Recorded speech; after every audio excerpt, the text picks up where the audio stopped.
Amid heightened political tension and reports of probable coup, Bangladesh chief advisor to the interim government, Muhammad Yunus, has said attempts are being made to mislead the people by spreading false information.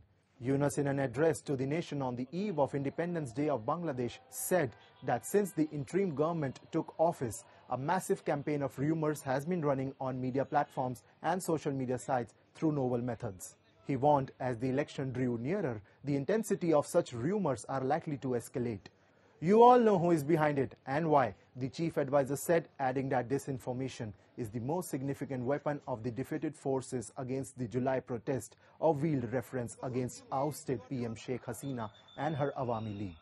The comments come amid media reports of growing tensions in Bangladesh with the newly formed National Citizen Party led by a key protester which ousted Hasina, accusing the military of political interference. Media reports have also suggested the possibility of a military coup against Yunus, accusations that have been denied by the Bangladesh army. অন্তর্বর্তী সরকার দায়িত্ব নেবার পর থেকেই গণমাধ্যম ও social মিডিয়ায় গুজবের যেন এক মহোৎসব চলছে। দেশকে অস্থিতিশীল করার জন্য একের পর এক মিথ্যা তথ্য ছড়িয়ে দিয়ে জনগণকে বিভ্রান্ত করার চেষ্টা চলছে। অভিনব সব প্রক্রিয়ায় গুজব ছড়ানো হচ্ছে। এক ছবির সঙ্গে অন্য ছবি জুড়ে দেওয়া হচ্ছে। ঘটনা একটা, ছবি আরেকটা। এরকম ফটোকার্ড বানিয়ে অন্য দেশের ঘটনাকে এই দেশের ঘটনা হিসেবে চালিয়ে দিয়ে সোশ্যাল মিডিয়ায় তোলপাড় করে ফেলছে।